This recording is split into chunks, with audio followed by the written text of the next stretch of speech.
हमारे बच्चों को, आप लाहौर को भूल जाएं, आप रावलपिंडी को भूल जाएं, इस्लामाबाद को भूल जाएं, 90% बच्चों को जो इंग्लिश में हम पढ़ा रहे हैं समझ नहीं आ रही। बच्चों के कॉन्सेप्ट नहीं, कैपेसिटी ही नहीं है।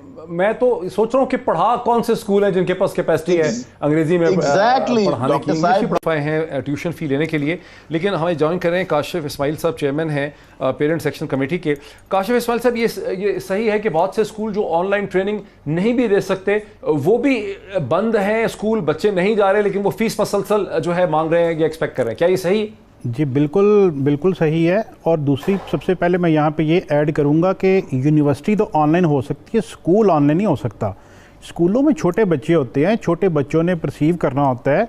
छोटे बच्चों को आप ऑनलाइन एजुकेशन, ऐसा कोई मॉडल है ना आज तक कभी कामयाब हुआ ना। ये सर मैं देख तो रहा हूँ, मैं तो दूसरी जमात के बच्चे भी देख रहा हूँ अपने लैपटॉप्स पे। वैसे मैं देख तो रहा हूँ सर, ये मैं तो सर ये तो अर्बन एरियाज में है ना, 70% पॉपुलेशन तुम्हारी रूरल एरियाज में रहती है, ऑनलाइन पढ़ तो रहा है। ये तो डॉक्टर साहब मैं आपको इसका हल बताऊं जो हमने किया फिलहाल, ये तो अर्बन एरियाज के अंदर है ना। हमारी 70% जो पॉपुलेशन है वो तो रूरल एरियाज के अंदर रहती है। वहाँ पे तो इस तरह की एक्सेस और इस तरह की चीज़ें वहाँ पे तो अवेलेबल ही नहीं है। पहली बात।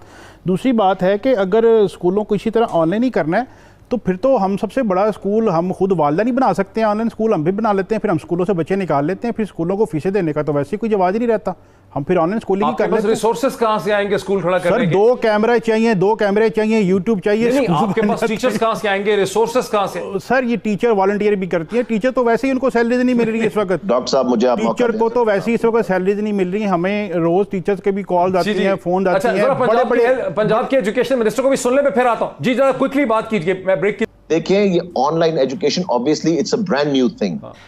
हमने टीवी चैनल्स पे इसलिए किया, वो कैसे, कंप्यूटर के जरिए, इंटरनेट के जरिए, के पीटीवी के जरिए? नहीं, जिस तरह पहले आपके एक और गेस्ट ने कहा कि देखिए nobody was expecting this, it was a sudden thing जो एकदम आई, एकदम शटडाउन हुआ प्राइवेट स्कूल। आप गवर्नमेंट की बात कर रहे हैं सर, मेट्रिकुलेशन सिस्टम तो शुरू ही अप्रैल से होता है। डॉक्टर साहब कैसी बात कर रहे हैं?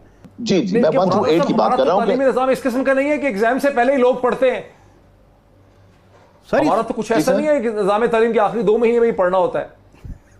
देखिए सर, तालीम कुछ ऐसा ही मुझे याद आ रहा है। स्कूल का क्या करिए कि जब हमने स्कूल खोलने हैं तो क्या क्या प्रिकॉशंस लेने हैं, क्योंकि this is not going to be easy even if we open it on 15 July या 15 अगस्त को भी हम खोल। सर आपने तो कहा था कि 1 जून से स्कूल खुल रहे हैं। अच्छा मुझे ब्रेक ले दीजिए, बहुत ही मानाखेज ये डिस्कशन है। वक्फे से पहले काशिफ साहब ने बड़ी दिलचस्प बात की। उन्होंने कहा कि अगर हमें ऑनलाइन ही एजुकेशन दिलानी है बच्चों को तो फिर ऑनलाइन तो हम अपना ही क्यों ना खोल लें सारा स्कूल यूट्यूब वगैरह की मदद से। यहीं से डिस्कशन को आगे बढ़ाते हैं। मैं काशिफ साहब का मजीद इस पर एक्सप्लेनेशन दे लेता हूँ, लेकिन आपका क्या रद्द अमल? जी सर बहुत शुक्रिया। सबसे पहले मैं अपनी बात वही रिपीट करना चाह रहा था कि यूट्यूब पर फिर हम पाकिस्तान का सबसे बड़ा स्कूल बना लेते हैं और YouTube से रेवेन्यू कमाते हैं, अपने टीचर्स को भी देते हैं, खुद भी कमाते हैं। ये तो बड़ा अच्छा काम है, करोड़ों व्यूज होंगे हमारे डेली के चैनल में और आराम से घर बैठे हम स्कूल बन जाएंगे ना। जब आप कहते हैं कि हम बना लेते हैं तो आप फिर काशिफ साहब स्कूल बन जाएंगे। मैं तो ये बात कर रहा हूं ना कि इस वक्त अभी देखें आप इदारा बन जाएंगे। हम वो तो नहीं करना चाहते ना, ये तो सिर्फ मैंने बात को उनका जवाब दिया ना। अभी जैसे आज सिंध के मिनिस्टर साहब ने कहा कि ये अगले 6 माह तक स्कूल नहीं खुल रहे। अब डॉक्टर मुराद राज साहब ने आज से पहले कहा था जी 1 जून से हम स्कूल खोल रहे हैं, स्कूल नहीं खोले, अब 15 जुलाई कर दिया। मैं दावे के साथ कहता हूँ 15 जुलाई को भी स्कूल नहीं खोलेंगे। ये अगस्त से पहले सवाल ही पैदा नहीं होता कि स्कूल खुल जाए। अभी इसका तो पेंडेमिक का तो भी कोई डेफिनेट टाइम नहीं है ना। ये 6 माह, ये हो सकता है साल भी लग जाए, तो फिर क्या करें हम? साल भर अब फीसें देते हैं ना बच्चों की। हमें तो आपने 20% के ऊपर जो है वो कर दिया। काशिफ साहब सिर्फ एहतजाज करते रहेंगे या आपके नहीं काशिफ साहब आप एहतजाज ही करेंगे एज अ पेरेंट एसोसिएशन या आपके पास कोई इसका हल भी है? सर हल बिल्कुल है ना। हल तो सुप्रीम कोर्ट ने हल कर दिया। सुप्रीम कोर्ट के ऑर्डर्स मौजूद हैं जो आज तक इंप्लीमेंट नहीं हुए। ये डॉक्टर मुराद राज साहब सामने हैं हमारे। उस ऑर्डर की इंप्लीमेंटेशन के लिए लाहौर हाई कोर्ट में दोबारा से रिट हुई। लाहौर हाई कोर्ट ने दोबारा से ऑर्डर कर दिया कि इसकी इंप्लीमेंटेशन करवाई जाए। वो अभी तक इंप्लीमेंटेशन नहीं हुई। अब उन कोर्ट के ऑर्डर्स का इंप्लीमेंटेशन कौन करवाएगा? इसके बाद डॉक्टर साहब ने आज तक कहा जी कि जब डॉक्टर साहब नए आए थे कि पेरेंट्स क्या थे। सर एक मिनट ठहरे एक मिनट। वो ऑर्डर डिटेल के साथ है। वो ऑर्डर डॉक्टर साहब को भी पता है कि वो कितने % की 5% की थी कि हर साल जो है कैप होगी। अच्छा डॉक्टर साहब जब आए, डॉक्टर साहब ने कहा जी पेरेंट्स के साथ हर मंथ ओपन मीटिंग हुआ करेगी, नहीं हुई। डॉक्टर साहब ने कहा बच्चों के ड्रग टेस्ट होंगे, नहीं हुए। डॉक्टर साहब ने कहा टीचर की सर्टिफिकेशन होगी, नहीं हुई। डॉक्टर साहब ने कहा कोर्ट्स के ऑर्डर पे अमल दरामद होगा, नहीं हुआ। डॉक्टर साहब ने कहा गवर्नमेंट स्कूल्स बेहतर होंगे, नहीं हुए। डॉक्टर साहब ने कहा यकसा निसाब आएगा, नहीं आया। डॉक्टर साहब ने कहा टीचर्स की मिनिमम सैलरी होगी, नहीं हुई। डॉक्टर साहब ने कहा कोई स्कूल बच्चों को हरासमेंट नहीं कर सकता, सब कुछ वैसे ही चल रहा है। और अगर डॉक्टर साहब कहते हैं तो मैं डॉक्टर साहब को पेरिस का एक स्कूल दिखा देता हूँ। ये पेरिस का स्कूल था और आज के नए पाकिस्तान का भी यही हाल है स्कूल का।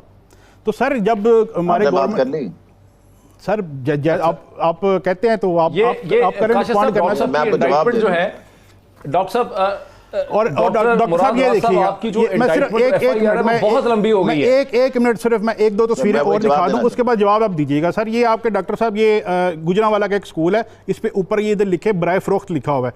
ये पुराने पाकिस्तान में भी ऐसी था, नए पाकिस्तान में भी ऐसी, अभी फरोख्त नहीं हुआ, कोई इसका बायर नहीं मिल रहा।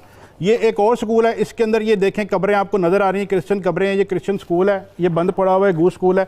ये एक स्कूल है। ये सारे स्कूल मैंने खुद पर्सनली विजिट किए और सारा मैंने अब खुद से काम किया, सिर्फ सारे के सारे गुजरांवाला डिवीजन के हैं। एक स्कूल के अंदर सारे के सारे जो क्लासेस बैठी हुई हैं, ये देख लें, इसकी हालत देख लिया। ठीक है, देंगे वो देखें।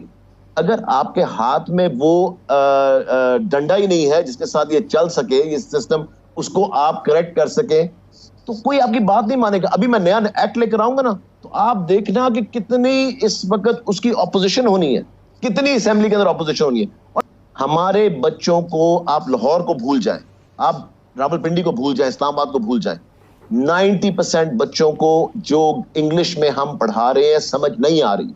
हम एक इंग्लिश कॉम्प्लेक्स नेशन है, जो इंग्लिश बोलता है मुझसे बड़ी जल्दी इंप्रेस हो जाते हैं।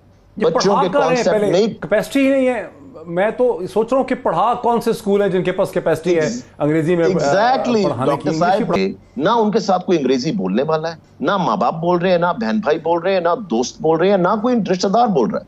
मगर हम कह रहे हैं कि क्लास 1 through 5 इंग्लिश मीडियम है, मगर बच्चों को कॉन्सेप्ट का कोई समझ नहीं आ रहा, तभी वो रोट लर्निंग की तरफ है, रट्टा लगा रहे हैं हर चीज को।